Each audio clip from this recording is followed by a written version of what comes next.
જો મિત્રો આ છે ખપાટ, જો બરોબર ઓળખી લ્યો. જો આના બી થાય અને આવા એના પાન હોય. જો આવા પાન હોય છે.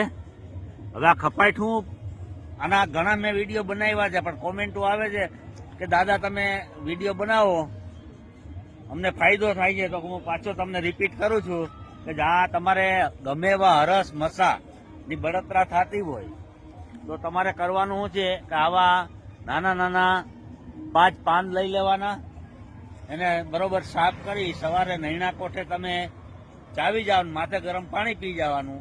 આવું તમારે ફક્ત 5 જ દિવસ પ્રયોગ કરવાનો છે. 5 દિવસમાં તો તમારી ગમે એવી હરસની બળતરા દુખાવો હાવ મટી જશે. આ મારો જાત અનુભવ છે, મને બહુ તકલીફ હતી, મેં આનો પ્રયોગ કર્યો, અત્યારે બહુ સારું છે. તમે પણ કોઈને જો જરૂરિયાતવાળા માણસ હોય તો આ વિડીયો શેર કરજો જેથી એનો ઉપયોગ કરી શકે.